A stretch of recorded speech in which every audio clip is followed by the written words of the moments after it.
Hello friends, আরও একটি গুরুত্বপূর্ণ ভিডিওতে আপনাদের সকলকে স্বাগত।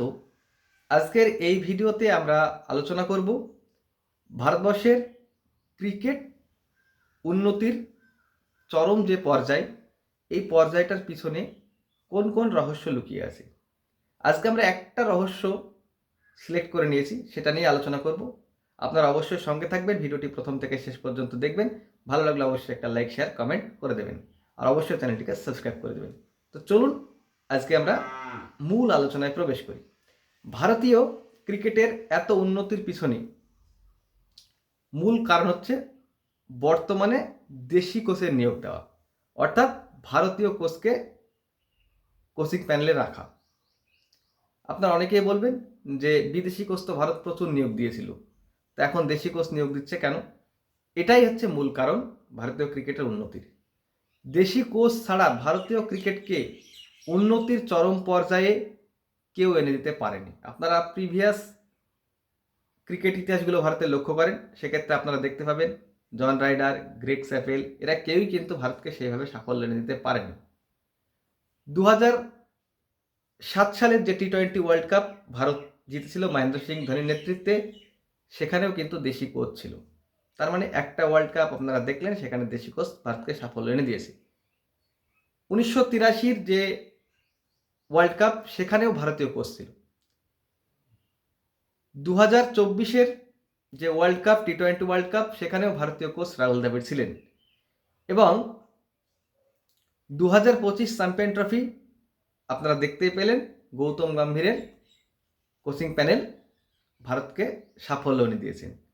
শুধুমাত্র 2011 সালের ওয়ার্ল্ড কাপ বাদ দিলে প্রত্যেকটা আইসিসি ট্রফি পিছনে যে কোচিং প্যানেল ছিল, সেটা সব ভারতীয় কোচিং প্যানেল। তার মানে ভারতীয় কোচিং প্যানেল যতদিন ভারতের সঙ্গে, ভারতীয় ক্রিকেট টিমের সঙ্গে আছেন বা ছিলেন বা থাকবেন, ভারত কিন্তু ক্রিকেটের পর্যায়ক্রমিক উন্নতি করতে থাকবে। কিন্তু বিদেশি কোচ তেমন কোনো সাফল্য ভারতকে এনে দিতে পারেনি। কারণ একটাই, বিদেশি কোচ এক দেশ থেকে আরেক দেশে এসে সেই অনুকূল পরিবেশ পাবে না বা নিজেকে মানিয়ে নিতে পারবে না, এবং প্রত্যেকটা প্লেয়ারের সঙ্গে নিজের আন্ডারস্ট্যান্ডিং নিয়ে আসতে পারবে না। আমরা দেখেছি গ্রেগ স্যাপেল, সৌরভ গাঙ্গুলি, বীরেন্দ্র সেহবাগ, জাহির খান, ইরফান পাঠান প্রত্যেকের সঙ্গে কিন্তু একটা ডিবেট করে চলতো। তাহলে কিভাবে কোচিং দেবে? তার জন্য সাফল্য আসতে পারেনি। আর আজকে গৌতম গম্ভীর, বিরাট কোহলির সঙ্গে এত গন্ডগোল ঝামেলা আপনারা দেখেছেন, এমনকি আপনারা সোশ্যাল মিডিয়াতে দেখেছেন, আইপিএল ম্যাচ চলাকালীন আপনারা তাদের মধ্যে একটা ডিবেট দেখতে পেয়েছেন। কিন্তু দেখুন দেশের জন্য তারা কিভাবে স্যাক্রিফাইস করেছে, তারা কিন্তু একে অপরকে আলিঙ্গন করছে। তাহলে দেশি কোচের মূল্যটা কোথায় বুঝতে পারছেন? দেশি কোচের মূল্যটা এখানে। তো একমাত্র গ্যারি কাস্টন বাদ দিলে 2011 সালে গ্যারি কাস্টনের নেতৃত্বে, অর্থাৎ গ্যারি কাস্টনের কোচিং প্যানেলের নেতৃত্বে ভারত ওয়ার্ল্ড কাপ পেয়েছে। তাছাড়া তেমন কোনো সাফল্য বিদেশি কোচ এনে দিতে পারেননি। তা আমি বিসিসিআইকে, ভারতীয় ক্রিকেট বোর্ডকে ধন্যবাদ জানাবো এতদিন পর একটা গুড ডিসিশন নিয়ে আসার জন্য।